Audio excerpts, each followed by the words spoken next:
Gardner, McConnell, தாண்டைக் இவர்கள் எல்லாம் எதை சார்ந்து விளக்கங்கள் கொடுக்கப்பட்டது அப்படின்னா, அவருடைய உள்ளுணர்வுகளின் அடிப்படையில கற்றல் எவ்வாறாக நிகழும் என்பதை வரையறையாக கொடுத்திருப்பாங்க.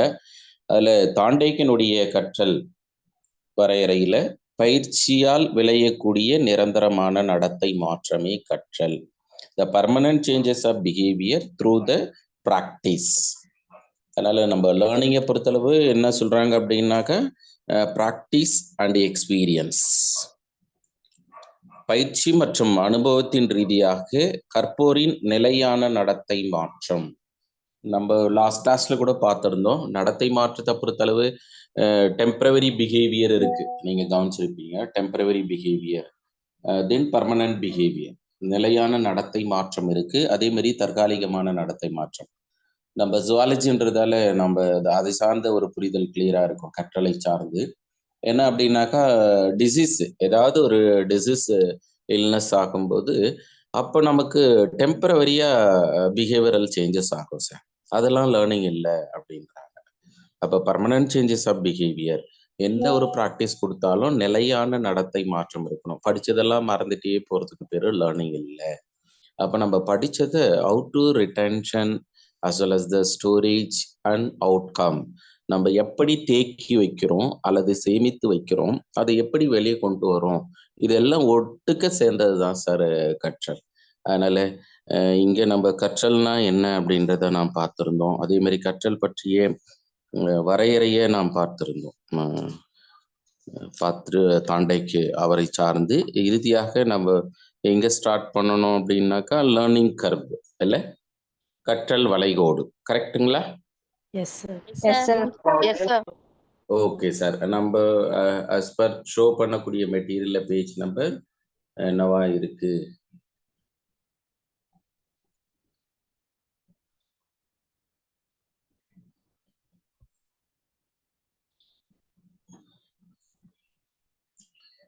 அதனால நம்ம கற்றல் வளைகோடு, பொதுவாக அந்த கற்றல் வளைகோடு எவ்வாறாக நிர்ணயிக்கப்படுது அப்படின்னு ஒரு தேடும்போது, கற்றலுடைய திறன் எப்படி மாறுபடுகிறது, அப்ப தனியால் வேறுபாடு, இதனுடைய பண்புகளை நாம் படிச்சிருப்போம். கற்றலினுடைய பண்புகள்ல தனியால் வேறுபாடு மிக முக்கியமான ஒரு பண்பாக நம்ம பார்க்குறோம். ஏன்னா சில மாணவர்கள் கற்றல்ல உயர்ந்து காணப்படுறாங்க, சில மாணவர்கள் கற்றல்ல பின்தங்கி காணப்படுறாங்க, சில மாணவர்கள் சராசரியான மாணவர்களாக இருக்கிறாங்க. சில சமயங்கள எம்ஆர் அப்படின்னு கேள்விப்பட்டிருப்பீங்க, மென்டலி ரிட்டார்டட் சில்ட்ரன், மனநலம் பாதித்த குழந்தைங்க இருக்காங்க. அதே மாதிரி இந்த லேர்னிங் டிசபிலிட்டிஸ்ன்னு கேள்விப்பட்டிருப்பீங்க, கற்றல் குறைபாடு. அப்போ கற்றல் குறைபாடு உடையவர்களில் நம்ம பார்க்கும்போது டிஸ்லக்ஷியா, டிஸ்கிராபியே, டிஸ்பேசியே, டிஸ்பேசியே அப்படின்னு கேள்விப்பட்டிருப்போம். இதில் வாசித்தலில் குறைபாடு, எழுதுதலில் குறைபாடு, கணக்கிடுதலில் குறைபாடு, பேசுதலில் குறைபாடு. நம்ம கூட டிஸ்கஸ் பண்ணும்போது பார்த்துருப்போம். சாட்டைன்ற ஒரு படம் நீங்கள் பார்த்துருக்கலாம். ஃபிசிக்ஸ் மாஸ்டர் என்ன பண்ணுவார் அப்படின்னா, திக்கி திக்கி பேசக்கூடிய அந்த குழந்தை சரளமாக பேசக்கூடிய ஒரு திறனாக மாற்றுவார். அதனால அந்த லேர்னிங் டிசபிலிட்டிஸ், கற்றல் குறைபாடு. அப்போ அந்த கற்றல் குறைபாடுடைய குழந்தைகளும் ஒரு நார்மல் ஸ்கூலில் படிக்கணும் அப்படின்றது தான் நம்ம இணைப்பில் கூட சாரார் மேடம் டிஸ்பிளே பண்ணாங்க. என்ன அப்படின்னா, inclusive education in Indian government from 2009, 2009 எதை ஃபாலோ பண்ணுறோம்னா இன்க்ளூசிவ் எஜுகேஷன், உள்ளடக்கிய கல்வி. அப்போ உள்ளடக்கிய கல்வியை நம்ம பார்த்துட்டு இருக்கோம் சார். அதன் அடிப்படையில் லேர்னிங் டிசபிலிட்டிஸ் குழந்தைங்களை கூட நம்மளால என்ன பண்ணணும் அப்படின்னா நார்மல் ஸ்கூல்ல அப்படின்றதான். அப்போ நம்ம அதை புரிஞ்சுக்கணும் அப்படின்னாக்கா கண்டிப்பாக learning curve very very important. இந்த லேர்னிங் கர்வில் பொதுவாக கற்றல் வளைகோடு அப்படின்னு கேட்டாங்கன்னா, தாண்டைக்கு அந்த கற்றல் வளைகோடுல 3 வகையா இருக்குன்னு நம்ம பார்த்துருப்போம். Positive acceleration learning curve, negative acceleration learning curve, S type of learning curve. இதுல நேர்மறையான எதிர்மறையான எஸ் அமைப்பு கொண்டது. நம்ம கூட ஸ்டாட்டிஸ்டிக்ஸ்ல நீங்க பார்த்துருப்பீங்க, ஹியூமிலேட்டிவ் கர்வ் படிச்சிருப்பீங்க, ஓக்யூ பார்த்துருப்பீங்க. அது எப்படி பாசிட்டிவ் நெகட்டிவ் நம்ம ஃபைண்ட் அவுட் பண்றோம், அதே ஆஸ்பெக்டை இங்க நீங்க அப்ளை பண்ணீங்கன்னாக்கா ஈஸியா புரிஞ்சிடும் சார். அதனால பாருங்களேன், இந்த இடத்துல நம்ம கற்றல் வளைகோடு அப்படின்னாவே தாண்டை. அடுத்து முதல்ல கற்றல் வளைகோட்டை விவரிச்சது யார் அப்படின்னு கேட்டாங்கன்னா எப்பிங்காஸ். எப்பிங்காஸ்ன்னு பார்த்தோன்னே உங்களுக்கு ஏதாச்சும் நினைவு வருதுங்களா? 1885 எப்பிங்காஸ். மரத்தல் வளைகோடு. Very good sir. அப்போ ஸ்ட்ரெயிட்டா ஒரு அண்டர்ஸ்டாண்டிங் வரும் சார். மரத்தல் வளைகோடு அப்படின்னு கேட்டாலும் அல்லது கற்றல் வளைகோடு அப்படின்னு கேட்டாலும் எப்பிங்காஸை நம்ம சூஸ் பண்ணலாம். இதுல நம்ம இந்த கற்றல் வளைகோடுன்னு சொல்லிட்டு ஐஃபன் போட்டு தாண்டைக்கு கொடுத்துருக்கோம்ல சார். தாண்டைக்கு பொறுத்தளவு எஸ் அமைப்பு கொண்ட கற்றல் வளைகோடு, S type of learning curve தான் அவரு சொன்னாரு. ஆனா சில சமயங்களில் பொதுவாகவே கூட வினாக்களை அமைக்கிறாங்க. அதனால இங்க நம்ம இருக்கலாம். அதனால இந்த கற்றல் வளைகோடுல கற்றல் வரைபடம் அப்படின்னும் சொல்றாங்க. அப்படி இல்லைன்னா கற்றல் பாதை அல்லது பயிற்சி பாதை, பயிற்சி முடிச்ச பிறகு எந்த அளவுக்கு அவங்க திறன் பெற்றிருக்கிறாங்க அப்படின்றத கிராஃபிக்கல் ரெப்ரசன்டேஷன்.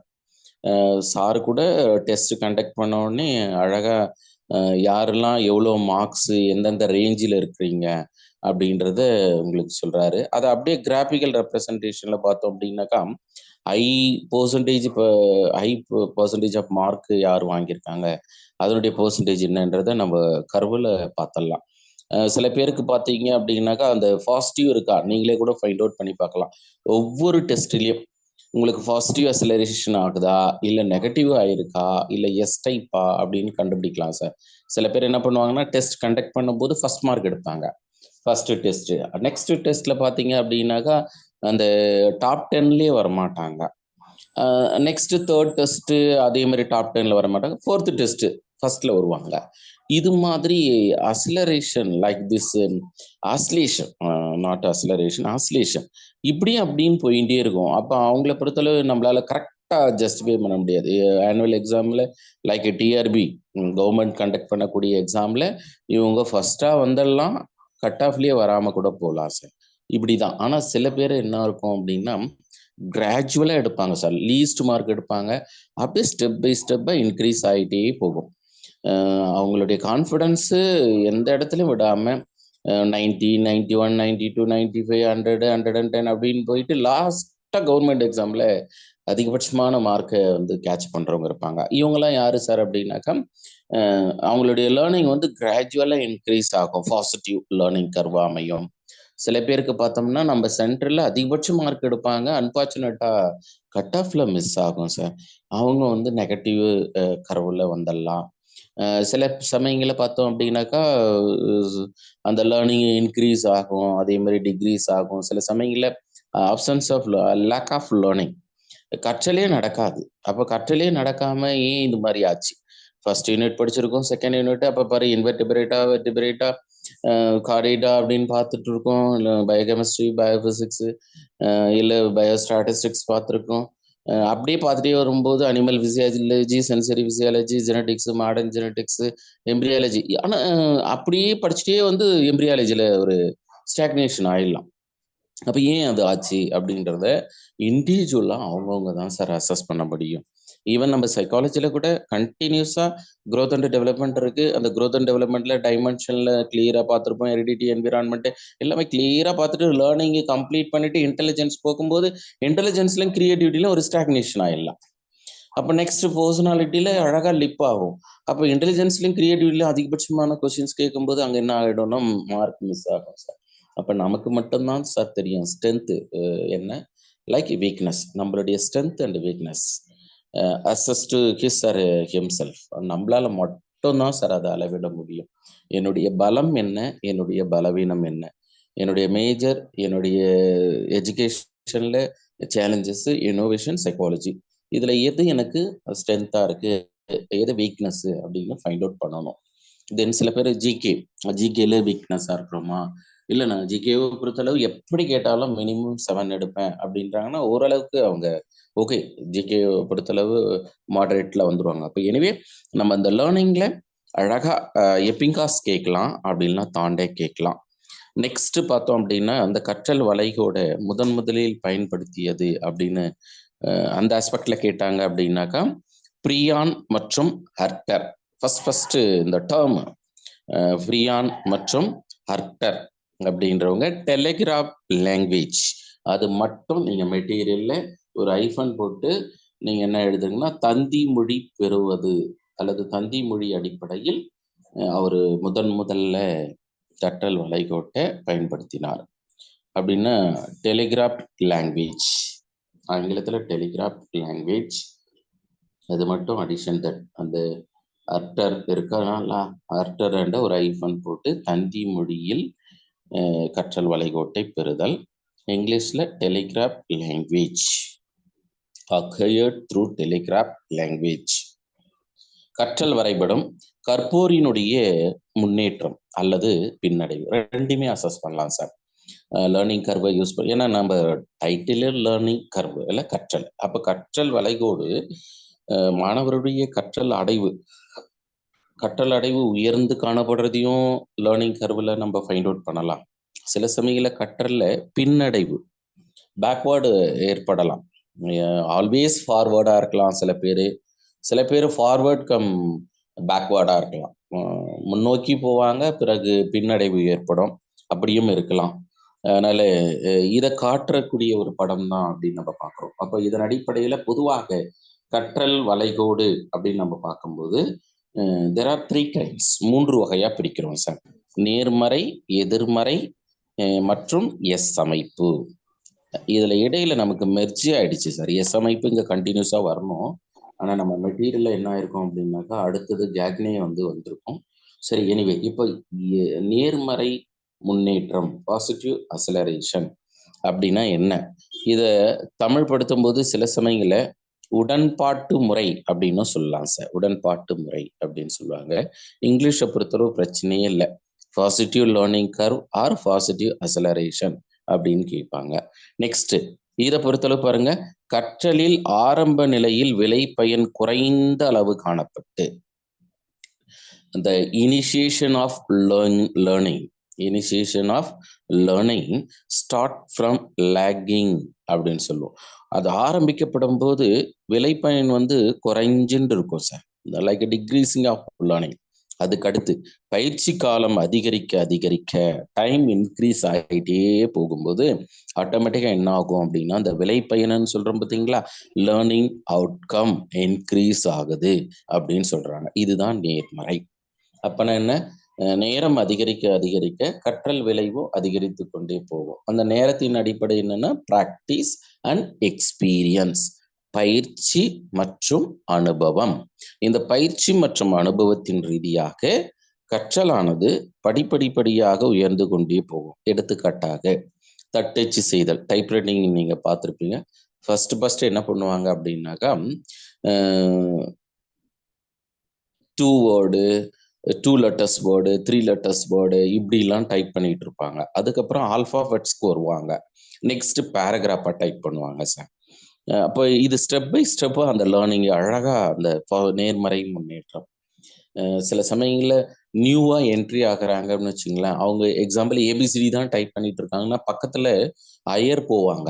அவங்க ரொம்ப ஃபாஸ்ட்டாக டைப் பண்ணிட்டு ஒரு பேஜ் முடிச்சு அடுத்த பேஜ் எடுத்து திருப்பி டைப் பண்ணுவாங்க. அப்போ பக்கத்துலேயே வந்துட்டு நமக்குள்ளார என்னன்னா நம்ம இப்படி பண்ண முடியுமா, இல்லை இவ்வளோ ஃபாஸ்ட்டாக பண்ணுறாங்க, இப்படிலாம் எண்ணங்கள் ஓடும். ஆனால் முடியும். எப்போ முடியும்?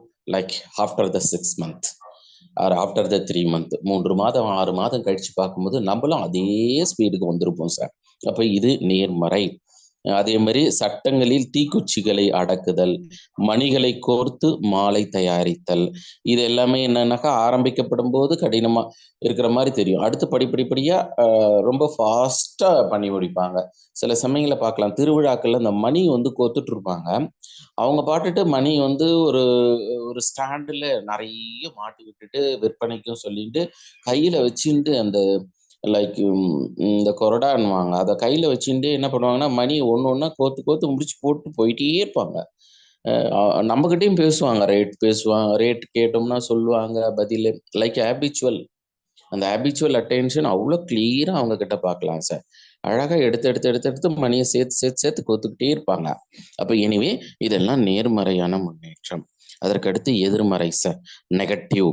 அப்ப நெகட்டிவ் அப்படின்னு சொல்லப்படும்போது நீங்க டைகிராமட்டிக்கல் ரெப்ரசன்டேஷன்ல பாருங்களேன், ஃபர்ஸ்ட் எடுத்த உடனே ஹை லெவல் ஆஃப் லேர்னிங் நடந்து அப்படியே decline from optimum learning into bottom. உச்சபட்ச ஒரு கற்றல் நிகழ்ந்து அதுல இருந்து அப்படியே படிப்படியா கீழே இறங்குது பாருங்க. ஆரம்ப நிலையில் கற்றலின் விளைபயனானது அதிகமாகவும் போக போக விளைபயன் குறைந்து கொண்டே செல்லும் நிலையினை காட்டக்கூடிய வரைபடத்தை நம்ம எதிர்மறை. எடுத்துக்காட்டாக உடல் பலத்தை பயன்படுத்தி சில வேலைகளை செய்யும் போது ஆரம்பத்தில் அதிகமாகவும் நேரம் செல்ல செல்ல உடல் சோர்வு பிசிக்கல் பேட்டிக் காரணமாக செய்யும் வேலையின் அளவு குறைந்து கொண்டே செல்லும். இதை கவனிச்சிருக்கலாம் சார். அப்போ யூஸ்வலா காக்னேட்டிவ் ஒர்க் இருக்கு, தென் பிசிக்கல் ஒர்க் இருக்கு சார். அறிவுச்சார் வேலை இருக்கு, அதுக்கு அடுத்ததாக உடல் சார் வேலை. அப்ப அறிவுச்சார் வேலையை பொறுத்தளவு ஆரம்பிக்கப்படும் போது ஒரு சுணக்கம் இருக்கும் சார். சப்போஸ் நம்ம கூட ஆன்லைன்ல நீங்க மேஜர் படிச்சுட்டு இருக்கீங்க, எஜுகேஷன் படிச்சுட்டு இருக்கீங்க. சில பேர் கொஸ்டின்ஸ் கேட்டோடனே ரொம்ப ஃபாஸ்டா ஆன்சர் பண்ணுவாங்க. சில பேருக்கு ஆன்சரே வரல, நமக்கு வந்து நடத்துறாங்க, அது என்னன்னு நம்மளால கேட்ச் பண்ண முடியல, ஏதோ பின்தங்கி இருக்கிறோமோ அப்படின்லாம் எண்ணம் தேவையே இல்லை. எப்போதும் லேர்னிங் நம்ம நியூ லேர்னரா இருந்தோம் அப்படின்னாக்கா கண்டிப்பா இது வந்து அறிவு சார்ந்தது லேர்னிங்கு. இது ஃபிசிக்கல் அப்படின்னாக்கா ஸ்ட்ரெயிட்டாக நம்மளுடைய எஃபோர்ட் போட்டுற முடியும். இதை பொறுத்தளவு கண்டினியூஸாக தான் சார் கொண்டு போக முடியும். அதனால இந்த இடத்துல அறிவு சார்ந்தது அப்படின்னா கிராஜுவலாக இன்க்ரீஸ் ஆகுது. இதுவே உடல் சார்ந்தது அப்படின்னா எடுத்த உடனே வேலை திறன் அதிகரித்து இருக்கு sir. Working ability increased working ability, வேலை செய்யும் திறன், ஒர்க்கிங் ஆஃப் நாலேஜ், அந்த வேலை செய்யக்கூடிய அறிவு ஆனது உயர்ந்து இருக்கும். அதுக்கு அடுத்தது அப்படியே படிப்படிப்படியா குறைஞ்சிக்கிட்டே வரும். காலையில எந்திரிச்சு உடல் ரீதியான வேலை செய்கிறோம். இப்போ எக்ஸாம்பிள் அக்ரிகல்ச்சர், விவசாயம் சார்ந்த வேலைன்னு வச்சுங்களேன். தொடங்கும் போது ரொம்ப வேகமா தொடங்கி அடுத்து படிப்படியா வேலையினுடைய திறன் குறைஞ்சிட்டே வரும் சார்.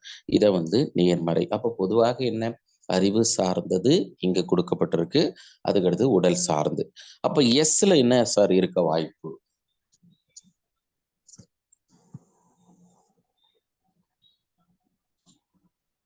இது இடையில வரிசைகரமான கற்றல் கோட்பாடு மெர்ஜ் ஆயிடுச்சு சார். இது அடுத்து பார்க்கலாம். ஏன்னா கண்டினியூஸா இந்த லேர்னிங்கை பார்த்துட்டு அடுத்து இடையில கேக்னேவே நம்ம பார்ப்போம் சார். யூஸ்வலா அலைன்மெண்ட்ல மாறிட்டு இருக்கு. சரி சார். எனிவே எஸ் அமைப்பு கொண்ட கற்றல் வளைகோடு, எவ்ரி திங் பாசிபிலிட்டிஸ். அதனால நீங்க எந்த இடத்துலயும் நோ டிவியேஷன். நம்மளுடைய கவனத்தை வந்து எந்த காரணத்தை கொண்டு விலக்கிய வேண்டாம் சார். எல்லா இடத்துலயும் மாற்றம் இருந்ததா அதை நம்ம சேஞ்ச் பண்ணி லைக் நம்மளுடைய எக்ஸ்பெக்டேஷன் ஃபுல்லாவே என்ன அப்படின்னா அச்சீவ்மெண்ட். அப்ப அந்த அச்சீவ்மெண்ட் இப்ப என்ன பேஸ் பண்ணிட்டு இருக்கோம்னா மோட்டிவேட் ரிலேட்டட் அச்சீவ்மெண்ட், அடைவுக்காக ஊக்கத்தை வந்து நம்ம கொடுத்துட்டு இருக்கோம். அப்போ இங்க எஸ் அமைப்பு கொண்ட கற்றல் வளைகோடு. அப்ப எஸ் அமைப்பு கொண்ட கற்றல் வளைகோட்டுல என்னன்னா ஏற்ற இறக்கங்கள் காணப்படுதல். அப்பனா என்ன இதுல இருந்து தெரியுது அப்படின்னா நேர்மறை எதிர்மறை இந்த இரண்டும் இணைந்ததை நாம் எஸ் அப்படின்னு எடுத்துக்கலாம் சார். எஸ்ன்றது அப்படின்னு எடுத்துக்கலாம் இல்ல. இப்ப இதுல OA, AB, BC, CD, DE, EF அப்படின்னு நம்ம அண்டர்ஸ்டாண்டிங்காக லெட்டரை வந்து கொடுத்துருக்கோம் சார். அப்படி கொடுக்கும்போது நம்ம பிஜிடிஆர்பியில் ப்ரீவியஸ் இயர் கொஷின் பேப்பரில் பிசி எதை ரெப்ரசன்ட் பண்ணுது அப்படின்னு கேட்டிருக்காங்க இல்லை. பிசி வந்து எதை குறிப்பிடுகிறது அப்படின்னு சொல்லிட்டு ஆப்ஷன் ஏவில் ஆரம்ப சுணக்கம், பியில் பலன் அதிகரித்தல், சியில் தேக்க நிலை, டியில் என்ன பண்ணிட்டாங்க அப்படின்னா சீரான முன்னேற்றம் அப்படின்னு கொடுத்துருந்தாங்க. என்ன பதிலாக இருக்கலாம்? தேக்க நிலை சார். நம்ம டயக்ராம் ரெப்ரசன்டேஷன் பாருங்களேன், பிளாட் இருக்கிறது தான் நம்ம தேக்க நிலை அப்படின்னு சொல்றோம். அப்போ நம்ம பிளாட்ல கேட்கலாம். பெரும்பாலும் என்ன தெரியுங்களா, நம்ம சைக்காலஜில சில இடங்கள்ல இப்போ எக்ஸாம்பிள் எரிக்சனை பத்தி நம்ம கிளியரா படிச்சோம் சார். ஆனா எரிக்சன்ல மேக்சிமம் அதிகபட்ச முக்கியத்துவம் எது அப்படின்னாக்கா அந்த ஐடென்டிட்டி வர்ஸ் ரோல் கன்ஃபியூஸ் அப்படின்னு படிச்சோம் பார்த்தீங்களா. அது என்ன, குமரப்பருவம் சார், அடலசன்ஸ். அப்போ குமரப்பருவத்தில் psycho social crisis among the adolescence period, அந்த குமரப்பருவத்தில் நடைபெறக்கூடிய உல சமூக சிக்கல் வந்து என்ன அப்படின்னாக்கா ஒன்று தன்னடையாளம் அல்லது தன்னை பற்றிய குழப்பம் அப்படி. அப்ப அது அங்க அதிக ஸ்ட்ரெஸ். அதே மாதிரி பாருங்களேன், இந்த லேர்னிங் கர்வ்ல அதிகபட்ச ஸ்ட்ரெஸ் எங்க தெரியுமா தரணும்? தேக்க நிலை சார். ஏன்னா இந்த ஓஏ அப்படின்றது ஆரம்ப சுணக்கம். அப்ப ஆரம்ப சுணக்கம் அப்படின்றது gradually increase or lagging of learning. அந்த லைக் அந்த ஃபர்ஸ்ட் அதை என்ன சொல்லுவாங்கன்னா இனிஷியல் லாக் அப்படின்னு சொல்லுவாங்க சார். இனிஷியல் லாக் தமிழ்ல ஆரம்ப சுணக்கம் அப்படின்னு சொல்றோம். நெக்ஸ்ட் பாருங்களேன், இன்க்ரீசிங் லேர்னிங். ஏபின்றது பலன் அதிகரித்தல். Like it's occur spot between the A and B. அந்த ஸ்பாட் மீன்ஸ் SPURT ஸ்பாட் அப்படின்னா ஃப்ளக்சுவேஷன் ஆஃப் லேர்னிங் அப்படின்னு சொல்லுவோம் சார். அட்டென்ஷன்ல கூட நமக்கு fluctuation of attention R shifting of attention each and every 10 seconds. ஒவ்வொரு 10 வினாடிக்கு ஒரு முறையும் நம்ம கவனம் மாறுது அப்படின்னு படிச்சிருக்கோம் சார். அது மாதிரி இங்க கூட எங்க சார் லேர்னிங் ஃப்ளக்சுவேட் ஆகும்னா ஏ அண்ட் பி சார். அப்போ இங்க நம்ம கேட்கலாம் ஸ்பாட். தென் பிசியை பொறுத்தளவு தேக்க நிலை. இப்போ இந்த தேக்க நிலை என்பது என்ன சார் அப்படின்னா, நேர்மறை முன்னேற்றமும் எதிர்மறை முன்னேற்றமும் சந்திக்கக்கூடிய இடம் இருக்கு பார்த்தீங்களா, அதை நம்ம தேக்க நிலை அப்படின்னு சொல்லுவோம். நம்ம கூட ஸ்டாட்டிஸ்டிக்ஸ்ல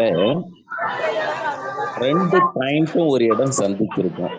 அந்த மாதிரி ஒரு கிராஃப் படிச்சிருப்போம். அது என்னன்னு சொல்ல முடியுமா?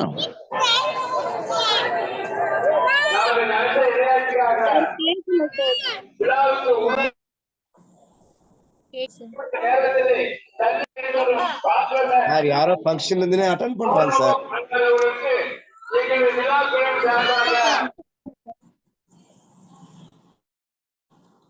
ஓகே, அவங்கள ரிமூவ் பண்ணியாச்சு சார். நீங்க கண்டினியூ பண்ணுங்க சார். Okay sir. அப்ப பாருங்க, நம்ம அங்க படிச்சிருப்போம். எதுன்னு சொல்ல முடியும்? ஸ்டாட்டிஸ்டிக்ஸ்ல படிச்சிருப்பீங்க. அந்த 2 பாயிண்ட்டும் கனெக்ட் ஆகும். சரிங்க sir. Lower humility frequency, upper humility frequency அப்படின்னு படிச்சிருப்போம் சார். அதை வந்து லிங்கிங் பாயிண்ட் வரும் பார்த்தீங்களா, அதே சேம். இங்க நமக்கு என்னன்னா பாசிட்டிவ் தென் நெகட்டிவ், இந்த ரெண்டும் சந்திக்கக்கூடிய ஒரு பாயிண்ட் இருக்கு. அந்த பாயிண்ட் தான் நம்ம என்னன்னா தேக்க நிலை, ஸ்டாக்னேஷன் அப்படின்னு சொல்றோம் சார். அப்ப இந்த ஸ்டாக்னேஷன் ஏற்படுறதுக்கு என்னதான் ப்ராப்ளம் இருக்கலாம் அப்படின்னா, இது common to all sir. It's unique. இது வந்து பொறுத்தளவு என்னாக்கன்னா எல்லோருக்கும் பொதுவானது சார். அதே மாதிரி தனித்துவத்தன்மை. ஏன்னா தேக்க நிலை வந்து சில பேருக்கு என்ன ஆகும்னா யூனிக் ஆகும். அப்போ தனித்துவமான நிகழ்வாகும். அப்போ இருவகை முன்னேற்றங்களும் மாறி மாறி ஏற்பட்டு எஸ் போன்ற வடிவத்தை தருது. அந்த லைக் கிராபிக்கல் ரெப்ரசன்டேஷனுடைய சேஃப் வந்து எஸ் சேஃப், அதனால அதை எஸ் வடிவம் அப்படின்னு சொல்றோம். இந்த தேக்க நிலைக்கு என்னதான் சார் காரணம் அப்படின்னா, ஃபர்ஸ்ட் ஒன்று ஆர்வமின்மை, லேக் ஆஃப் இன்ட்ரெஸ்ட். யாருக்கு வந்து ஆர்வம் கம்மியா இருக்கோ கண்டிப்பா தேக்க நிலை வருவதற்கு வாய்ப்பு. இது நான் சொல்லலை சார், இஎல் தாண்டெக் சொல்றாரு சார், சைக்காலஜிஸ்டான இஎல் தாண்டெக். அதனால இப்ப தேக்க நிலைக்கு என்ன காரணம் அப்படின்னா, ஒண்ணு ஆர்வமின்மை. அங்க இங்கிலீஷ்ல எல்இன்னு வந்துருச்சு, LACK, lack of interest. Next உடல் சோர்வு சார். அதை வந்து பிசிக்கல் பேட்டிக், பிசிக்கல் பேட்டிக் உடல் சோர்வு. அடுத்து நீங்க அங்க ஒண்ணு ஆட் பண்ணிடுங்க சார், அண்ட் மென்டல் பேட்டிக். அது மிஸ் ஆயிடுச்சு. Physical batik and mental batik இங்கிலீஷ்ல. தமிழ்ல உடல் சோர்வு மற்றும் மனச்சோர்வு. அப்ப நமக்கு உடல் சோர்வு ஏன் வருது அப்படின்னு நமக்கு தெரியும். ஆக்சிஜன் டெஃபிஷியன்சியோ ஆறு glucose deficiency, energy deficiency, ATP molecule அதனுடைய டெஃபிஷியன்சியோ இருக்கும்போது கண்டிப்பா ஃபேட்டிக் வரலாம். லாக்டிக் ஆசிட் அக்குமுலேட் ஆகி ஆட்டோமேட்டிக்கா நமக்கு ஃபேட்டிக் இருக்கலாம். இது பிசிக்கல், இது டெம்பரவரி தான், நம்மளால ரிலீஃப் ஆயிக்க முடியும். நெக்ஸ்ட் மென்டல் ஃபேட்டிக் ஒன்று இருக்கு சார், மனச்சோர்வு. இந்த மனச்சோர்வுல இருந்து நம்மளும் அந்த மனச்சோர்வுல இருந்து என்ன பண்ணணும், லைக் ரெட்ரைவல், வெளியில வர்றதுக்கு வெளியே வந்துடணும். வரல அப்படின்னாக்கா கண்டிப்பா சைக்காட்டிக் கிட்ட நம்ம போய் ஆகணும், வேற வழியே இல்லை. எனக்கு எப்பொழுதும் மனச்சோர்வாகவே இருக்கு, உடல் பலம் வந்து நல்லா இருக்கு, ஆனா மனபலம் வந்து எனக்கு குறைஞ்சிருக்கு அப்படின்னா கண்டிப்பா சைக்காட்டிய நம்ம மீட் பண்றது. சைக்காலஜிஸ்ட் இல்லை, சைக்காட்டிக், அந்த உளவியல் மருத்துவர் மெடிசின் வந்து கொடுக்கிறவரு. அப்ப எனவே உடல் சோர்வு ஏற்பட்டாலும் மனச்சோர்வு ஏற்பட்டாலும் கண்டிப்பா தேக்க நிலை வரும் அப்படின்னு சொல்றாங்க சார். நெக்ஸ்ட் குறைவான பயிற்சி, லோ ப்ராக்டிஸ். பெருசா ப்ராக்டிஸ் பண்ணியிருக்க மாட்டோம், லாஸ்ட் டைம்ல படிச்சிருப்போம். அதனால நம்ம இங்கதான் நம்ம ஏபி அப்படின்றது பலன் அதிகரித்தல். சார் ஒருத்தருக்கு கேட்டிருந்தாரு ஏபினா என்னன்னு. பலன் அதிகரித்தல், இன்க்ரீசிங் லேர்னிங். சரிங்க சார்.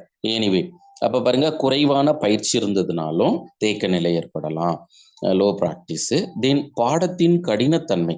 சில சமயங்களில் நம்ம டெக்ஸ்ட் புக் ரிலேட்டட்ல பார்க்கும்போது என்ன அப்படின்னாக்கா ரொம்ப டிஃபிகல்ட்டா இருக்கலாம். இப்போ எக்ஸாம்பிள் நமக்கு பாயிண்ட் ஆஃப் வியூவில் என்ன ஆயிடுச்சுன்னா, நம்ம பிஎட் படிச்சு முடிச்ச உடனே நண்பர்களோடு பேசும்போது, இல்லை அடுத்து டிஆர்பிக்கு அட்டன் பண்ணணும், டிஆர்பிக்கு போய் நம்ம ப்ரிப்பேர் பண்ணணும் அப்படின்னும் போது ஃபர்ஸ்ட் எல்லாருடைய தாட்டும் என்ன ஆயிடுதுன்னா, சைக்காலஜி கஷ்டமா இருக்கும், மேஜர்ல மேக்சிமம் நம்ம கேட்ச் பண்றதுக்கு பார்க்கணும். நல்ல விஷயம் தான், நல்ல ஆட்டிடியூட், ஒன்றும் பிரச்சனை இல்லை. ஆனா வேற வழி இல்லை, அந்த கஷ்டமான என்ற ஒரு எண்ணத்தை எடுத்துட்டு சைக்காலஜி கூட எடுத்துக்கணும். அதுவும் நம்ம மேஜரை பொறுத்தளவு சைக்காலஜி ஈஸியா இருக்கும் சார். ஏன்னா நம்ம ஜுவாலஜி ரிலேட்டட் தான் எல்லாமே, நம்ம அனிமல் பிஹேவியர் படிச்சிருக்கோம் சார். அதனால மேக்சிமம் நமக்கு சைக்காலஜி ஈஸியா தான் இருக்கும். அதனால இங்க டிஃபிகல்ட்டு அப்படின்ற விஷயத்த நம்ம மைண்ட்ல இருந்து எடுத்துணும். இல்லையா அந்த பாடம் வந்து எனக்கு கடினமா தான் இருக்குன்ற ஒரு எண்ணம் கூட என்ன பண்ணிடும்னா, தேக்க நிலையை நம்ம சைக்காலஜி ரிலேட்டட்ல சைக்காலஜி பாடத்துல தேக்கத்தை கூட கொண்டு வந்துடலாம். அதுக்கு அடுத்து பாத்தீங்கன்னாக்கா, ஒண்ணு பாருங்க, யாரு பேஸ் பண்றோம் அப்படின்னாக்கா லேர்னர் சார். அப்போ லேர்னர் ரிலேட்டடான ப்ராப்ளம் என்ன சார் அப்படின்னு கொஸ்டின்ஸ் கேட்கலாம். அப்போ லேர்னர் ரிலேட்டடான ப்ராப்ளம் ஒன்று lack of interest, then physical and mental fatigue, then low practice. இதோட முடிஞ்சிச்சு. நெக்ஸ்ட் சப்ஜெக்டுடைய கண்டென்ட், கரிக்குலத்தை பேஸ் பண்ணி கேட்கும்போது கரிக்குலம் டிஃபிகல்ட்டா இருந்தாக்கா சிலபஸ் டிஃபிகல்ட்டா இருக்கிறது. Next teacher related sir. Teacher ரிலேட்டட்ல மோசமான கற்பித்தல், பூவர் டீச்சிங். ஆமா சார், இப்போ கூட நீங்க நடத்துறது மோசமான கற்பித்தல் சார், அதனால தான் எங்களுக்கு கிளியரா அண்டர்ஸ்டாண்டிங் ஆகலை, லீஸ்ட் மார்க் தான் வருது, பிலோ 20 தான் வருது 30க்கு அப்படின்னு கூட சில பேருக்கு எண்ணம் தோணலாம். பூவர் டீச்சிங் இல்லை, மோசமான கற்பித்தல், அது கூட என்ன பண்ணுமா, தேக்க நிலையை கொண்டு வரும். நெக்ஸ்ட் இந்த நாட்டம் மற்றும் மனப்பான்மை, யாரு அப்படின்னாக்கா லேர்னர் சார். லேர்னருக்கு உண்டான நாட்ட மனப்பான்மை. நாட்டம்னா என்னன்னு படிச்சோம், ஆப்டிடியூட்.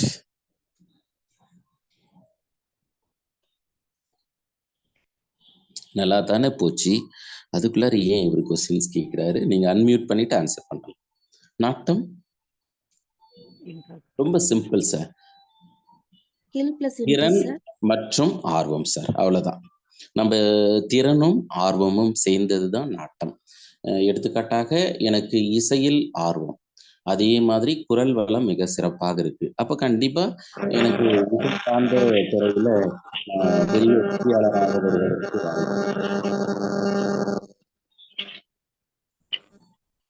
நீங்க அன்மியூட் பண்ணிட்டு ஆன்சர் சொல்லிட்டீங்கன்னா நெக்ஸ்ட் மியூட் போட்டுருங்க.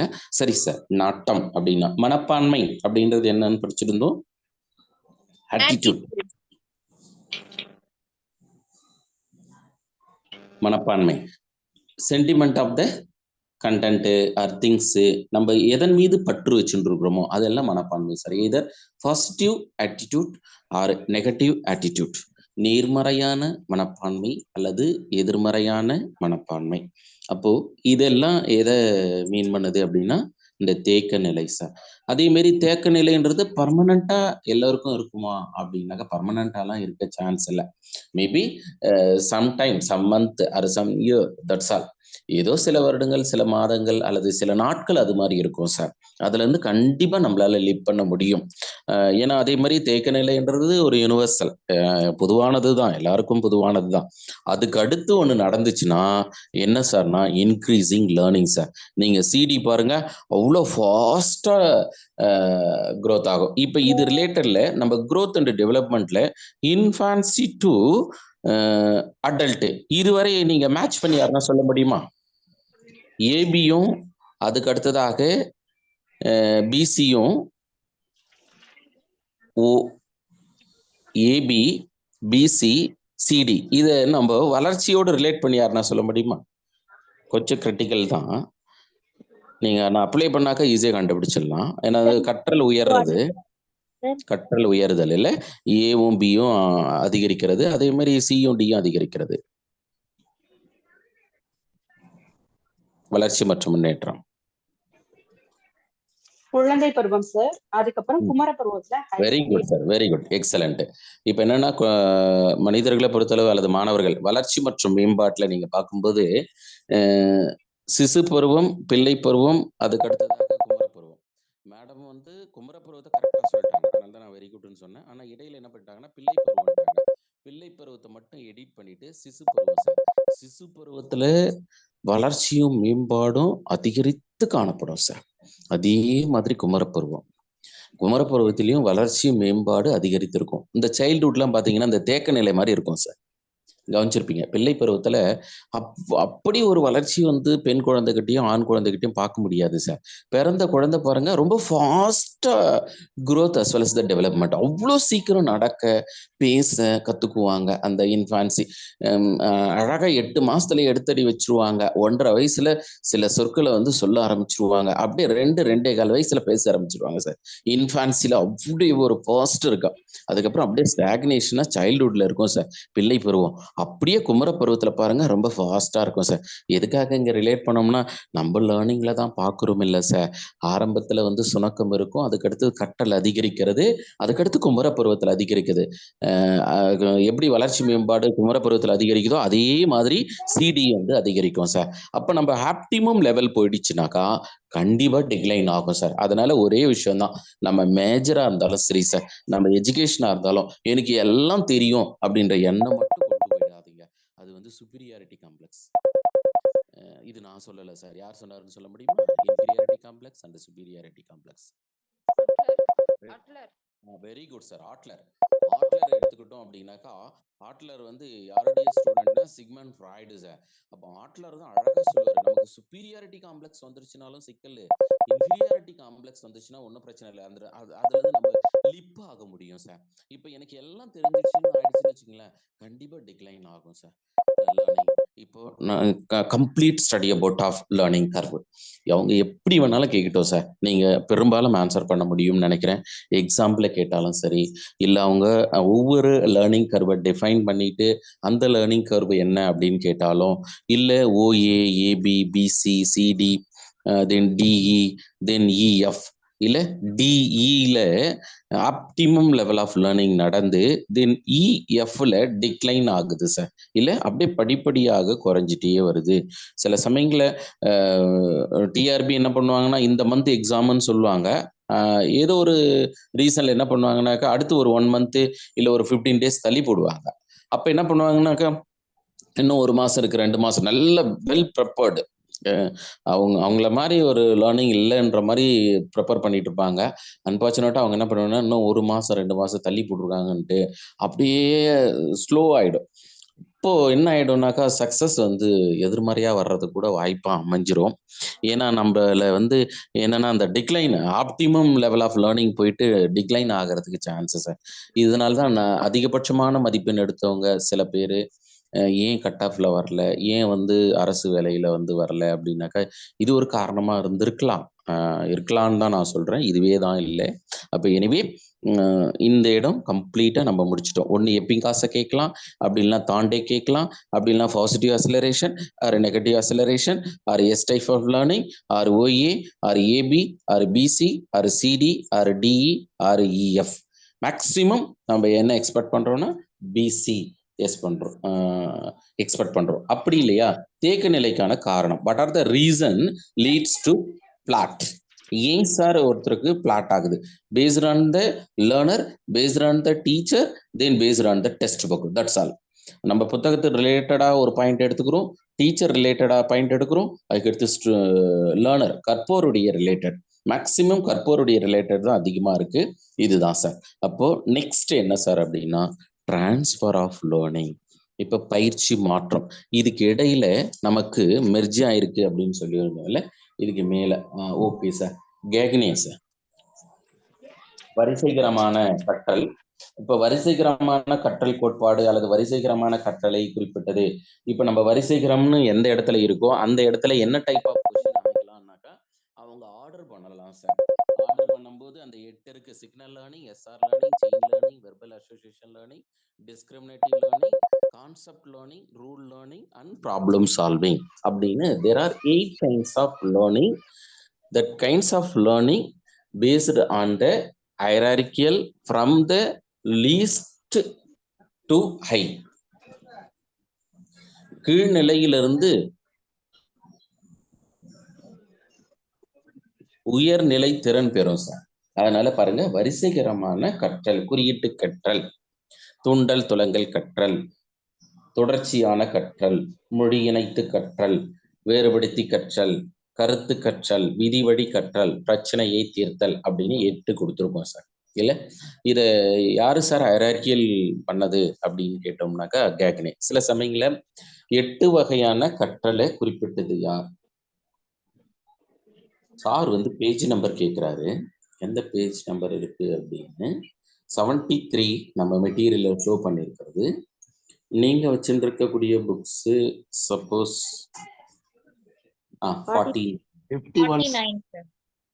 49 துர்கா மேடம் பாருங்க டைப் பண்ணியிருக்காங்க. நீங்க கண்டினியூஸா வாங்க சார், ஏன்னா டீவியேஷன் ஆயிடக்கூடாது. எப்படி வந்து உங்களுக்கு பேஜ் நம்பர் மிஸ் ஆச்சு இல்லை நியூ என்ட்ரியா தெரியல. நீங்க கண்டினியூஸ் லேர்னிங் இப்போ நம்ம கம்ப்ளீட்டா பார்த்துட்டோம். இல்லை பார்த்துட்டு சில இதெல்லாம் இல்லைங்க சார், இந்த இந்த டாபிக்கே இல்லைங்க சார். இப்போ இதுக்கு முன்னாடி போட்டிருந்தீங்கல்ல பாக்ஸ்லாம் போட்டிருக்கீங்க. 49 இருக்கு சார். 49 இருக்காங்க. 49 மெமரி தான் சார் இருக்கு சார். இங்கிலீஷ் வெர்ஷனா பேஜ் நம்பர் 41ல இருக்குங்க சார். 41ல தான் சார் மெட்டீரியல்ல. இல்ல இப்ப நீங்க 8 பாயிண்ட்ஸ் கொடுத்திருக்கீங்களா, அந்த 8 பாயிண்ட் இல்லைங்க சார். அந்த மாதிரி ஒரு சில பாயிண்ட்ஸ் மட்டும் இருக்க மாட்டேங்குது சார். நான் எல்லாமே எழுதி வச்சிட்டு இருக்கேன் சார். இப்ப சொல்ற 8 பாயிண்ட்ஸ் வந்து பேஜ் நம்பர் 49ல தான் இருக்குங்க சார். 3rd எஸ் கொண்ட எஸ் அமைப்பு கொண்ட கற்றல் வளைகோட்டுக்கு மேல இருக்கு சார். தமிழ் அதே அங்க அலைன்மெண்ட்ல மிஸ் ஆயிருக்கு. வேணா அவங்க மெட்டீரியல் வந்து அலைன்மெண்ட் கரெக்டா வந்திருக்கலாம்.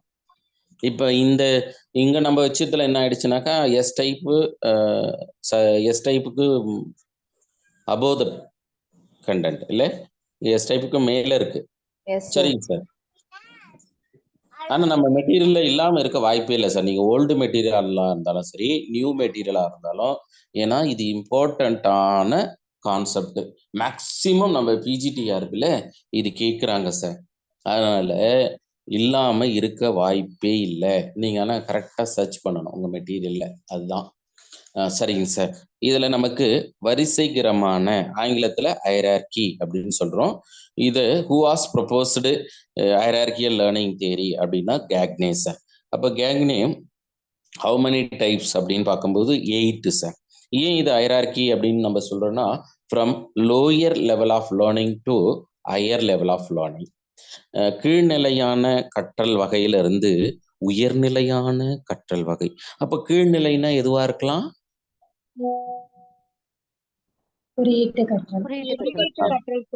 சிக்னல் லேர்னிங்ன்றது லோயர் ஆர்டர் லேர்னிங் எடுக்கலாம். ப்ராப்ளம் சால்விங் அப்படின்றது ஹையர் ஆர்டர் சார். இப்போ இந்த 8மே ஃபர்ஸ்ட் 4 செகண்ட் 4 சார். இப்போ ஃபர்ஸ்ட் 4 எதோட ரிலேட் ஆயிருக்கு அப்படின்னாக்கா பிஹேவியரல் ஆஸ்பெக்ட். இதை நீங்க மெட்டீரியல் கையில இருக்கும் ஹார்ட் காப்பி, நீங்க அப்படியே என்ன பண்றீங்கன்னா ஏரோ மார்க் 1 2 3 4ன்னு இருக்கா, இந்த 4மே நடத்தை சார் கற்றல். There are 2 kinds of approach in hierarchical learning. அப்போ what are the approach அப்படின்னு சொல்லும்போது, one is the behavioral approach, another one cognitive approach. நடத்தையியல் அணுகுமுறை, அறிவுசார் அணுகுமுறை. அதனால நடத்தியல் அணுகுமுறை அல்லது நடத்தைச்சார் கற்றல் அப்படின்னு கேட்டாங்கன்னா குறியீட்டு கற்றல், தூண்டல் துலங்கல் கற்றல், தொடர்ச்சியான கற்றல், மொழி இணைத்து கற்றல், signal learning, SR learning, chain learning, verbal association learning. சில சமயங்கள்ல கீழே கொடுக்கப்பட்டுள்ள கற்றல் வகையில் நடத்தைச்சார் அல்லாதது எது அப்படின்னு கேட்கலாம் சார். அப்படின்னா என்ன பண்ணியிருப்பாங்க அவங்க? குறியீட்டு கற்றல், தூண்டல் துலங்கல் கற்றல், தொடர்ச்சியான கற்றல், வேறுபட்டு கற்றல் அல்லது டிஸ்கிரிமினேட்டிவ் லேர்னிங்னு கொடுத்துருப்பாங்க. அப்ப ஆன்சர் எதுவும் சார் இருக்கலாம்? Discrimination learning. Very good sir. வேறுபட்டு கற்றல். இப்ப பாருங்க, நம்ம பெரும்பாலும் நீங்க அட்டென்டிவா கிளாஸ்ல இருக்கும்போது நீங்க பார்த்துட்டே தான் இருக்கீங்க. நான் கொஸ்டின்ஸ் கேட்கிறேன், நீங்க ஆன்சர் கரெக்டா பண்ணிடுறீங்க சார். என்ன நடந்தது இங்க? என்ன கைண்ட்ஸ் ஆஃப் லேர்னிங்? இது என்ன சார் டெக்னிக்ஸ் அப்படின்னாக்கா போர்செப்சுவல் லேர்னிங் சார். நீங்க புலன்காட்சி, நம்ம வந்து கண்ணு, காது, நம்ம புலன் உறுப்புகளை அல்லது ஹேண்டு கோஆர்டினேஷன், மைண்ட் கோஆர்டினேஷன் எல்லாத்தையுமே ஒருங்கிணைச்சிருக்கிறோம். அப்போ அதனால நம்ம பார்த்தது அப்படியே சொல்றோம். இதே மாதிரி நம்ம டிஆர்பிலையும் நீங்க மேஜர்ல இருந்து எஜுகேஷன் வரையிலும் பார்த்து கரெக்டா ஆன்சரை வந்து ஷர்ட் பண்ணிட்டு போயிட்டே இருக்கணும் சார். கரெக்டா இருக்கணும். நீங்க ஷர்ட் பண்றதெல்லாம் கரெக்டா இருக்கணும். அப்போ நம்ம கரெக்டா இந்த போர்செப்சுவல் லேர்னிங்ல இருக்கணும் சார். அதை விட்டுட்டு கொஞ்சம் டிவியேஷன் ஆச்சுன்னா கூட மற்றவங்கள பார்க்கறது, பின்னாடி பார்க்கறது, முன்னாடி பார்க்கறது, அவங்க சில சமயங்களில் நமக்கு முன்னாடி நமக்கு தெரிஞ்சவங்களா இருந்திருப்பாங்க, அவங்கள பார்க்கறது, அவங்கள பார்த்தோன்னே அவங்க கண்ணையும் உதட்டையும் அப்படி மாற்றி சிமுலேஷன் முகத்தை அப்படி காமிப்பாங்க. அப்போ அவங்க வந்து நல்லா டஃப்பாக இருக்குன்ற மாதிரி அந்த சிமுலேஷனு அது நம்மள அஃபெக்ட் பண்ணி விட்டுரும். ஓ கஷ்டமாக இருக்குது கொஸ்டின் பேப்பரு அப்படின்னு நல்லா ஆன்சர் பண்ணுவோம் அந்த நம்ம. அதனால எங்கேயும் டிவியேஷன் ஆகக்கூடாது. முன்னே யாருக்காரா பின்னாடி யார் எதுவுமே தோணக்கூடாது. நம்மளுடைய எய்ம் ஃபுல்லா அதே தான் இருக்கு. எதுக்காக அப்படின்னாக்கா, லைக் கேட்ட உடனே நீங்க ஆன்சர் பண்றீங்க பாருங்க, complete that's a keen observation. இதுக்கு பேர் தான் சார் கரெக்டான உற்றுநோக்கல். ஏன்னா புலன் உறுப்புகளின் மீது கவன குவிப்பு இல்ல, கான்சன்ட்ரேஷன் ஆன் சென்சரி ஆர்கன்ஸ். அப்போ நடத்தை சார். இப்போ அறிவு சார்னா எதுவாக இருக்கலாம்? 5th இருக்கு பார்த்தீங்களா, டிஸ்கிரிமினேஷன் லேர்னிங். அதனால டிஸ்கிரிமினேஷன் லேர்னிங் என்ன சொல்லுவாங்க? Higher mental process. ஃபர்ஸ்ட் குழந்தைக்கு ஹையர் மென்டல் ப்ராசஸ் எங்க சார் ஸ்டார்ட் ஆகுதுன்னா டிஸ்கிரிமினேஷன். அப்ப வேறுபடுத்தணும்னா என்ன தெரியணும்? கம்ப்ளீட்டா 2 தெரிஞ்சதுன்னா தான் நம்மளால வேறுபடுத்த முடியும். ஒரே ஒரு ஆஸ்பெக்ட் மட்டும் தெரிஞ்சிச்சு, எனக்கு பாசிட்டிவ் மட்டும்தான் சார் தெரியும் அப்படின்னா கண்டிப்பா நம்மளால டிஃபரன்ஷியேட்டே பண்ண முடியாது. நெகட்டிவும் தெரிஞ்சாதான் அதுல இருந்து நம்ம டீவியேஷன், நார்மல் பிஹேவியர் தெரிஞ்சாதான் அப்நார்மல் பிஹேவியரை நம்ம ஃபைண்ட் அவுட் பண்ண முடியும் இல்ல. அப்ப பாருங்க, டிஸ்கிரிமினேஷன்ன்றது ஒரு ஹையர் மென்டல் ப்ராசஸ் அப்படின்னு எடுத்துக்கலாம். ஒரு உயர் மன செயல். அடுத்து 6வதாக இருக்கக்கூடிய கருத்து கற்றல். தென் 7வதாக இருக்கக்கூடிய விதி வழி கற்றல். 8வதாக இருக்கக்கூடிய பிரச்சனையை தீர்த்தல். Discrimination learning, learning of concept, learning of principle, problem solving. இந்த 4மே காக்னிட்டிவ் ஆஸ்பெக்ட், அறிவுச்சார் அணுகுமுறை. அதனால இங்க நம்ம ப்ரீவியஸ் இயர் கேட்டிருக்கு சார், பிஇஓ எக்ஸாம்ல அவங்க என்ன பண்ணிட்டாங்கன்னா, the following learning types based on cognitive approach அப்படின்னு கொடுத்துட்டு, இந்த காக்னிட்டிவ் அப்ரோச்சில் 1 கொடுத்துட்டு மீதம் 3 பிஹேவியரல் அப்ரோச் கொடுத்துட்டாங்க சார். இல்லையா, பிஹேவியரல் அப்ரோச்சை ஹைரார்கி பண்ணலாம், இல்லை 8மே ஹைரார்கி பண்ணலாம். அப்போ இதுல இருந்து என்ன தெரியுது? கேக்னே கிட்ட இருந்து ஒரு கொஸ்டின்ஸ் கேட்டாங்கன்னா மினிமம் பாருங்களேன், கேக்னே கிட்ட 8 பாயிண்ட் தானே பார்த்துருக்கோம். 8 கைண்ட்ஸ் ஆஃப் லேர்னிங், குறைஞ்சபட்சம் 80 வினாக்கள் அமைக்கலாம் சார். நீங்க ப்ரீவியஸ் இயர் கொஸ்டின் பேப்பர்லாம் பார்த்தீங்கன்னா மேக்ஸிமம் கேக்னே கிட்ட இருந்து கொஸ்டின்ஸ் கேட்டிருப்பாங்க. அப்போ கேக்னே கிட்ட இருந்து ப்ரீவியஸ் இயர்ல எல்லாம் எப்படி கேட்டிருக்காங்க அப்படின்னாக்கா, கேக்னே எந்த நாட்டை சார்ந்தவர்? எந்த நாட்டை சார்ந்தவர் யாருக்கு சார் தெரியும்? அவர் எங்க பிறந்தாரோ? அமெரிக்காங்க சார். டவுட்டா இல்ல அமெரிக்கா தானா? ஏன்னா சொல்லும்போது ஏதோ டவுட்டாவே சொல்ற மாதிரி தெரியுது. அப்படியா இல்லையா? அமெரிக்கா தானா? ஏன் இங்கிலாந்துலாம் இல்லையா? இல்ல அமெரிக்கா தான். இல்ல அமெரிக்கா தான். மேடம் என்ன சொல்றாங்க? இல்ல அமெரிக்கா தான், இங்கிலாந்துலாம் கிடையாது. இல்ல ஜெர்மன் இல்ல. ஆப்ஷன் என்ன சொல்லட்டுமா? Option A America, option B England, option C Germany, option D India. America sir.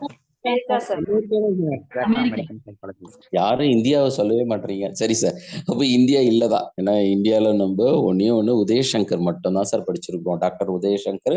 இது யாருமே வரல. அதனால ஸ்ட்ரெயிட்டா அமெரிக்கா கரெக்டா சார்.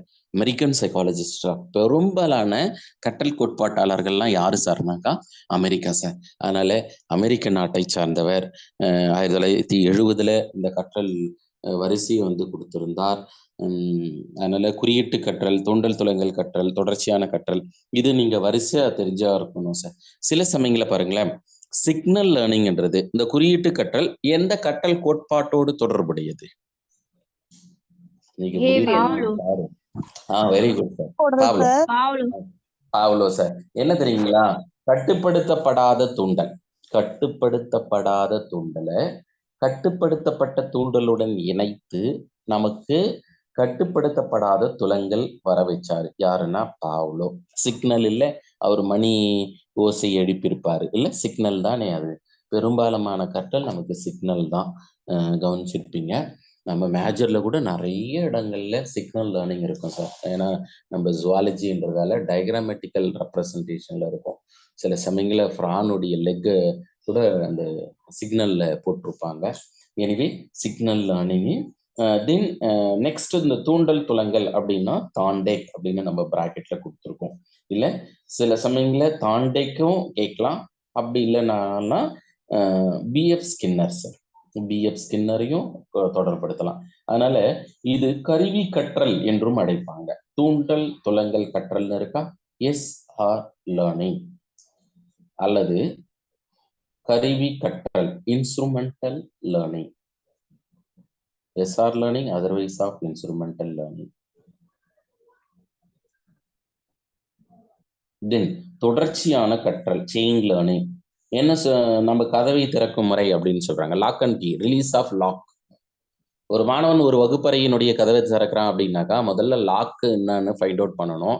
அதுக்கு உண்டான கீயை செலக்ட் பண்ணி அதை நாபுகளை விட்டு ரைட் ஹேண்ட் சைடு டர்ன் பண்ணணும். அப்படி பண்ணா மட்டும்தான் லாக் ரிலீஸ் ஆகும். இது செயின் அப்படின்றோம். பொதுவாக இந்த தொடர்ச்சியான கற்றல் என்றது எஸ் வரிசையான எஸ்ஆர் அப்படின்னா தூண்டல் துலங்கல் கற்றல். தூண்டல் துலங்கல் கற்றலை தொடர்ந்து இணைச்சிக்கிட்டே போனோம்னா எப்படி நம்ம பெப்டைடு செயின், ஒரு பெப்டைட் செயினும் இன்னொரு பெப்டைட் செயினும் இணைச்சிக்கிட்டே போவோம். என்ன ஆகும்? பாலிபெப்டைடு. அப்படி பாலிபெப்டைடு ஆச்சு அப்படின்னாக்கா கண்டிப்பா நீங்க பார்த்துருப்பீங்க ஒரு புரோட்டீன் மாலிகுல், அமினோ ஆசிட்ஸ் எல்லாமே சேர்ந்ததை நம்ம பாலிபெப்டைடு அப்படின்னு படிச்சிருக்கோம். புரோட்டீன், அதனால தான் புரோட்டீனை நம்ம என்னன்னு சொல்லுவோம்? பாலிபெப்டைடு. அதே மாதிரி இங்க இந்த தூண்டல் துலங்களை இணைச்சிக்கிட்டே போறதுக்கு பேர் தான் தொடர்ச்சியான அப்படின்னு சொல்றேன் சார். புரிஞ்சிருக்கும்னு நினைக்கிறேன். தென் அதுக்கடுத்து மொழி இணைத்து கற்றல். அப்ப இங்கே நமக்கு புரிஞ்சிச்சு connecting of each and every verbal. மொழிகளை ஒவ்வொரு மொழியும் இணைச்சிக்கிட்டே போறது. அதுக்கடுத்து பார்த்தோம்னா discriminate based on the similarities or dissimilarities. ஒற்றுமையின் அடிப்படையிலேயோ வேற்றுமைகளின் அடிப்படையிலே வேறுபடுத்தும் திறன். நெக்ஸ்ட் இந்த கருத்துர கற்றல், பொதுவான பண்புகளை கொண்ட தூண்டல்களை நம்ம கருத்து கற்றல் அப்படின்னு சொல்லுவோம். எப்போதும் என்னன்னாக்கா பொதுவான பண்புகள் சார்ந்த தூண்டல்கள் அது எல்லாமே கருத்து தான் அப்படின்னு சொல்லுவோம். ஏன்னா அந்த கருத்து யாரையும் பாதிக்காது. ஒரு கருத்து சொல்றோம், அந்த கருத்து யாரையும் பாதிக்காத அளவு. எடுத்துக்காட்டாக மதம் சார்ந்த ஒரு விஷயத்தை நம்ம சொல்றோம்னா எந்த மதத்தையும் புண்படுத்தாத அளவு இருக்கும். இப்போ அசம்பிளி இந்த எலெக்ஷன் வரப்போகுது, லோக்சபா. இப்போ எலெக்ஷன் பத்தி கருத்து கேட்குறாங்கன்னாக்கா அந்த கருத்து சொல்லும்போது பெரும்பாலும் எந்த கட்சியும் பாதிப்பாத அளவுக்கு சில பேர் பேசுவாங்க, கவனிச்சிருக்கலாம். அது என்னன்னாக்கா ரொம்ப கருத்தா பேசுறது. சில பேர் சொல்லிட்டு மாட்டிக்கிறாங்க, கவனிச்சிருக்கலாம். என்ன பேசுறோன்னே தெரியாம பேசிட்டு மாட்டிக்குவாங்க. தென் விதிவழி கற்றல். ஆமா சார், விதி வழி கற்றல். இரண்டு கருத்துக்கள் கருத்து கற்றல்னு பார்த்துருக்குமா? மோர் தென் 2 சார். 2 கருத்துக்களுக்கு மேல இருக்கக்கூடிய தொடர்புகளை நம்ம விதி அப்படின்னு எடுத்துக்கலாம். இறுதியாக பிரச்சனை. அப்போ இது விதிகளின் அடிப்படையில தான் பிரச்சனையை தீர்க்கிறோம். அதனால கண்டிப்பா நீங்க மெமரைஸ் பண்ணுவீங்களோ ஆர் அண்டர்ஸ்டாண்டிங் பண்ணுவீங்களோ தெரியாது. You should know 8 kinds of learning. நீங்க கண்டிப்பா 8 வகையான கற்றலும் தெரிஞ்சிருக்கணும் sir. Signal learning, SR learning, chain learning, verbal association learning, discriminative learning, concept learning, principles learning, problem solving. ஏன் அப்படின்னாக்கா சில சமயங்களில் தேர்ட் எதுன்னு கேட்கலாம் சார். தேர்டு செயின் லேர்னிங் இல்லை, ஃபர்ஸ்ட் செகண்ட் தேர்டு. சில சமயங்களில் 8th என்னன்னு கேட்கலாம். இல்லையா ஃபர்ஸ்ட் 4 ஹையரார்கி பண்ண சொல்லலாம். ஹீரோ மார்க் போட்டு கொஸ்டின் வந்திருக்கும், கவனிச்சிருப்பீங்க. அந்த ஏரோ மார்க்ல வந்து மிஸ் அரேஞ்ச்மெண்ட் கொடுத்துட்டு அரேஞ்ச் பண்ண சொல்லுவாங்க சார். அப்ப நமக்கு இந்த 8மே தெரியணும். 8னுடைய விளக்கம் என்னன்னு நமக்கு புரிஞ்சிருச்சு சார். இல்ல 8னுடைய விளக்கம் குறியீட்டுனா என்னன்னு தெரியும், தூண்டல் துலங்கள்லாம் தெரியும், தொடர்ச்சியானதுன்னா தெரியும், மொழி இணைத்தல்னா தெரியும், வேறுபட்ட கற்றல், கருத்து கற்றல், விதி வழி கற்றல், பிரச்சனையை தீர்த்தல். Complete study. ஆமா தானே? எல்லாருக்கும் கிளியரா புரிஞ்சிருக்கும்னு நினைக்கிறேன். மெமரியும் ஆயிட்டு இருக்கும்னு நினைக்கிறேன். இன்னும் மெமரி ஆகல அப்படின்னா ஏதாச்சும் ஒரு அண்டர்ஸ்டாண்டிங். எக்ஸாம்பிள் நான் ஒரு க்ளூ சொல்றேனே, இமேஜினேட் இன் கிளாஸ் ரூம். லைக் நம்ம எல்லாமே என்ன பண்ணணும்னாக்கா ஒரு 10th இல்லை 12th படிக்கக்கூடிய 12th நம்ம படிக்கும்போது ஒரு இமேஜினேஷனுக்கு போங்க. அப்படி இமேஜினேஷன் போகும்போது இப்போ நம்ம 11ஆம் வகுப்பு அல்லது 12ஆம் வகுப்புல உட்கார்ந்துட்டு இருக்கோம். அப்போ நம்ம விலங்கியல் ஆசிரியர் வராரு. நான் 12ஆம் வகுப்பு மாணவன். விலங்கியல் ஆசிரியர் வர்றதுக்கு தாமதமாகுது.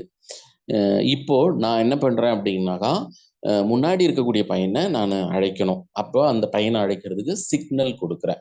அந்த முன்னாடி எந்த பையனை திரும்பி பார்க்கணும்னு நினைச்சோன்னா அவனுக்கு சிக்னல் கொடுத்தோம், அவன் திரும்பி பார்க்கல. அடுத்து நான் என்ன பண்றேன், பின்னாடி இருந்துட்டு அடுத்தடுத்த பையனை தூண்டுதல் டச் பண்ணி அவனை கூப்பிடுங்கன்றோம். இது வந்து எஸ்ஆர். இப்போ வரிசையா ஒவ்வொருத்தரோடு சேர்ந்து போச்சா, இது செயின் சார். இப்போ அடுத்து டிஸ்கிரிமினேட், வேறுபடுத்துறோம். வேறுபடுத்துறது எப்படி, இப்படி தூண்டுதல் போய் இவங்க தான் அப்படின்னு மற்றவர்கிட்ட இருந்து வேறுபடுத்தியாச்சு. அப்ப வேறுபடுத்தின பிறகு என்னவா இருக்கு, அந்த மொழி இணைத்து வேறுபடுத்துறோம். இன்னும் மொழி இணைத்து அவங்க பேர் சொல்றோம். அவங்க பேர் சொல்லி அதுக்கடுத்து வேறுபடுத்திட்டோம். இதுக்கடுத்து இது ஒரு கருத்தாக கொண்டு போய் விதியே அப்படின்னு 7ஆம் நிலையில போயிட்டு இது ஒரு பிரச்சனையில போய் முடிஞ்சு. என்ன அதுக்குள்ளார நம்ம விலங்கியல் ஆசிரியர் வந்துட்டாரு. என்னடா பண்றீங்க அப்படின்னு கேட்டாரு. அப்போ விதி விளையாடி பிரச்சனைகள் முடிஞ்சது. நீங்க நான் வந்து இப்படிதான் நீங்க நினைவுல வச்சுக்கணும்னு நான் சொல்லலை. உங்களுக்கு விருப்பமான முறையில புரிஞ்சு வச்சுக்கிட்டாலும் சரி. இல்ல சார் எனக்கு மெமரி வந்து பர்ஃபெக்டா இருக்கு, நோ ப்ராப்ளம், மெமரி பண்ணலாம் சார், தவறே கிடையாது. மினிமம் ஒரு 10% மெமரி நமக்கு இருக்கணும். மெமரியே இல்லாம 100% அண்டர்ஸ்டாண்டிங்லேயே போகக்கூடாது. மெமரியும் வேணும். சரி சார், கம்ப்ளீட் ஸ்டடி லேர்னிங் கர்வ்ல இருந்து கொஸ்டின்ஸ் இருக்கலாம். அப்படி இல்லை அப்படின்னா நம்ம ஹைரார்கியல் லேர்னிங்ல இருந்து இருக்கலாம் சார். நெக்ஸ்ட் பாருங்களேன், பயிற்சி மாற்றம். இவ்வளோ பார்த்துன்னு வந்துட்டோம் இல்லை, இந்த கற்றல் எப்படிதான் மாறுது. நீங்க ஜஸ்ட் இமேஜினேட் பண்ணி பாருங்க. நம்ம பேசக்கூடிய மொழியெல்லாம் வாத்தியார்கிட்ட இருந்து தான் எல்லாத்தையும் கத்துண்டோமா, இல்லை நம்ம அப்பா அம்மா கிட்ட இருந்து கத்துண்டோமா, அல்லது நம்ம நெய்பர்ஸ் கிட்ட இருந்து கத்துண்டோமா? இமேஜினேட் பண்ணோம்னா விடையே கிடைக்காது. ஆனா இவ்வளோ சொற்கள் நமக்கு தெரியுது. அது எப்படிதான் சார் தெரிஞ்சது அப்படின்னா, அதான் சார் டிரான்ஸ்ஃபர் ஆஃப் லேர்னிங், கற்றல் மாற்றம் சார். நாம் நிறைய சொற்கள் என்ன பண்ணியிருப்போம்னாக்கா அப்படியே லேர்ன் பண்ணி மாற்றி கொண்டு வந்து விட்டுருப்போம் சார். இல்லை இப்போ மீடியன் அப்படின்னாக்கா இடைநிலை, இதுவே மிடில் இடைநிலை. அப்படியே அந்த வேர்டை அடுத்த வேர்டு நம்ம கத்துக்காம என்ன ஆயிடுச்சு, நம்ம லேர்னிங்கே டிரான்ஸ்ஃபர் ஆயிடுச்சு சார். அதுதானே. இப்ப பாருங்க, நமக்கு சம்மர் ஸ்லீப் அப்படின்னு சொல்றோம். சம்மர் ஸ்லீப் அப்படின்னாக்கா ஈஸ்டிவேஷன் அப்படின்னு நீங்க படிச்சிருப்பீங்க. ஹைப்பர்னேஷன் அப்படின்னா விண்டர் ஸ்லீப் அப்படின்னு படிச்சிருப்பீங்க. இப்போ நம்ம இப்படி பார்க்கும்போது ஆட்டோமேட்டிக்கா நமக்கு என்ன ஆயிடுச்சு, டிரான்ஸ்ஃபர் ஆஃப் லேர்னிங் சார். ஒரு கற்றல் நடந்திருக்கு, அந்த கற்றலோட இன்னொரு கற்றல் என்ன ஆயிடுச்சு, தொடர்பு ஆகுது சார். அப்ப இது கற்றல் மாற்றம். இப்ப சில சமயங்கள்ல எய்தர் எல்ஃபா இருக்கலாம், அப்படி இல்லைன்னா சில சமயங்கள்ல என்ன சார் இருக்கலாம் அப்படின்னா அதுவே நமக்கு வித்தவுட் எல்ஃப் பயன்படாமையும் போகலாம் சார். அப்படிலாம் நடக்குமா அப்படின்னா நடக்கும். ஏன்னா எல்லா லேர்னிங்கும் நமக்கு சேர்ந்து வர்றதில்ல. சரி சார், அப்ப இதன் அடிப்படையில பயிற்சி மாற்றம்னாலும் கற்றல் மாற்றம்னாலும் ஒண்ணுதான். அது எப்படி சார் ரெண்டும் ஒண்ணு? கற்றலினுடைய வரையறை நம்ம என்னன்னு படிச்சோம், பயிற்சி மற்றும் அனுபவம்னு படிச்சோம் இல்ல சார். அதனால சப்ஜெக்ட் எக்ஸ்பர்ட்டுங்க என்ன பண்றாங்க அப்படின்னா டிரான்ஸ்ஃபர் ஆஃப் லேர்னிங்கை அதை டிரான்ஸ்லேட் பண்ணும்போது தமிழ் வெர்ஷனா மாற்றும் போது பயிற்சி மாற்றம் அப்படின்னும் தருவாங்க சார். பயிற்சி மாற்றம்னும் சொல்லலாம், கற்றல் மாற்றம் அப்படின்னும் சொல்லலாம் சார். அப்ப பயிற்சி மாற்றம், கற்றல் மாற்றம்.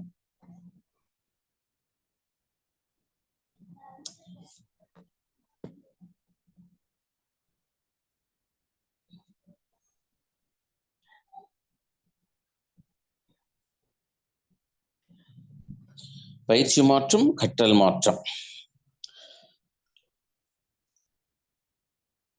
இல்லை அந்த நிமோனிக்ஸ் திரும்ப சொல்லுங்க அப்படின்றாங்க. வேற ஒன்றும் இல்லை, முன்னாடி வந்து நம்ம ப்ளஸ் டூ படிச்சுட்டு இருக்கோம், முன்னாடி இருக்கிறவனை கூப்பிடுறதுக்காக சிக்னல் கொடுத்தோம், அவன் திரும்பி பார்க்கல. அடுத்து ஒவ்வொருத்தரை டச் பண்ணி தூண்டுதல், சீண்டி அவனை பார்க்க வைக்கிறோம். அப்பயும் அது வந்து தொடர்ச்சியானது, இது ஒருத்தரை மாற்றி ஒருத்தர் டச் பண்ணிகிட்டே போகணும். அது தூண்டல் துலங்கல். அதுக்கு அடுத்ததான் இது செயின். அதுக்கு அடுத்தது பார்த்தீங்க அப்படின்னாக்கா அப்பயும் அவன் பார்க்கல, மொழி பயன்படுத்திட்டோம். என்னன்னா அவன் பேரு சொல்லி நிக்நேம் சொல்லி கூப்பிட்டுட்டோம். அது நிக்நேம்ன்றது என்னாச்சு, மற்றவங்களோடு வேறுபட்டது அந்த பெயரு. அதனால இப்போ நான் நிக்நேம் சொல்லி வேறுபடுத்தினதால இது கருத்து. அதுக்கு அடுத்து விதியே அப்படின்னு அப்பயும் அவங்க ரெஸ்பாண்ட் பண்ணல. விதியேன்னு பார்த்தோம், அதுக்குள்ளார ஜுவாலஜி வாத்தியார் வந்துட்டாரு, என்னன்னு கேட்டாரு, பிரச்சனையில் போய் முடிஞ்சிச்சு அப்படின்னு. நீங்க ஒரு ஜஸ்ட் ஒரு நம்ம கூட சூப்பர் அடிச்சோம் இல்லை, கூடையில மோர் இருந்தா குடிச்சா ஸ்ட்ராங் ஆவாங்க. யாருன்னா அது இது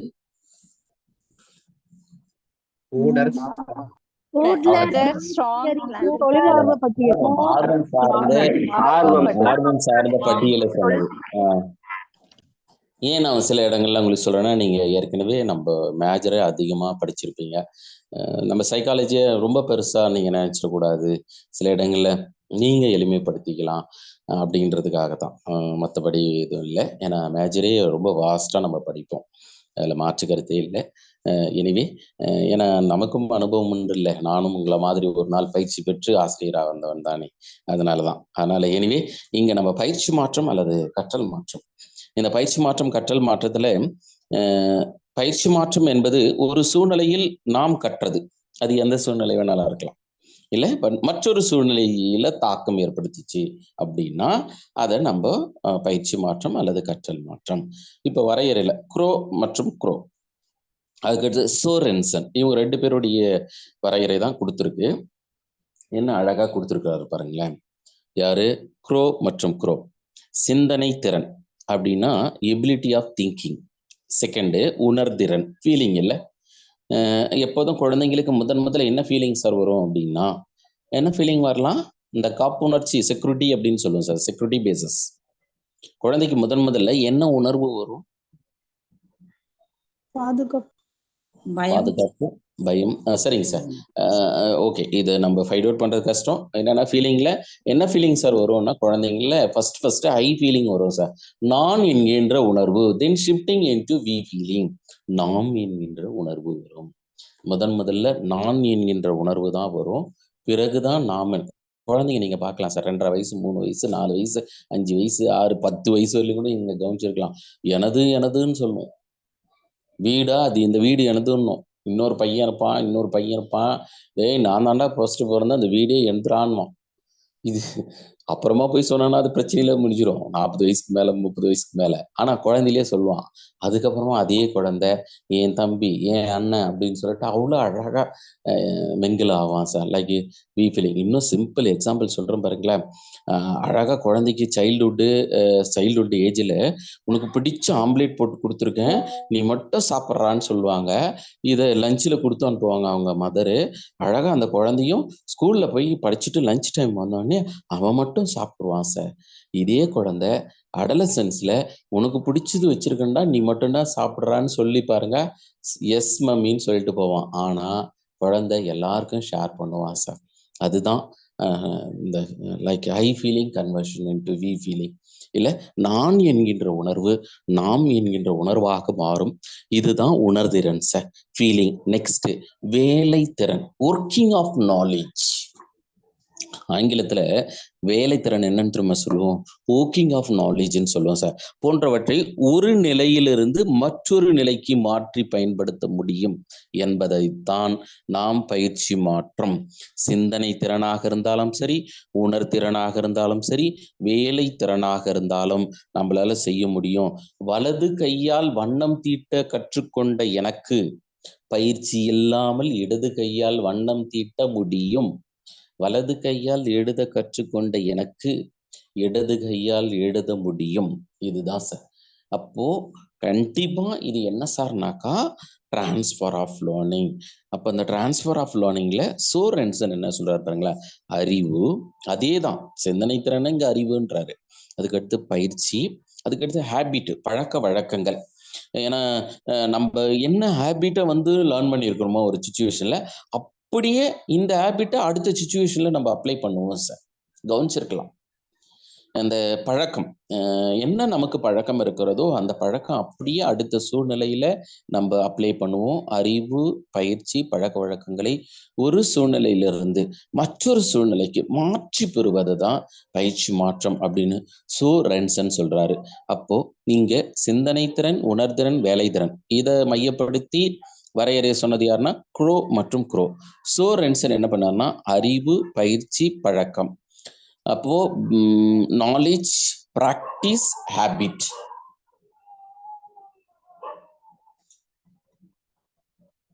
அதனால இந்த there are 3 important types related with transfer of learning. Next sir பயிற்சி மாற்ற வகைகள். இப்போ நம்ம பயிற்சி மாற்றம் எப்படி வந்து கற்றல் வளைகோட்டை 3 வகையா பிரிச்சோமோ அதே மாதிரி பயிற்சி மாற்றத்தையும் 3ஆ பிரிச்சோம் sir. Anybody?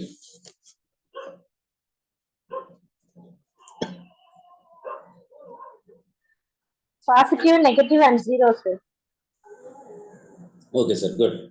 Positive, negative, then zero. Zero otherwise called neutral அப்படின்னா சொல்லலாம் சார். நியூட்ரல்னாலும் ஜீரோனாலும் சூனிய பயிற்சி.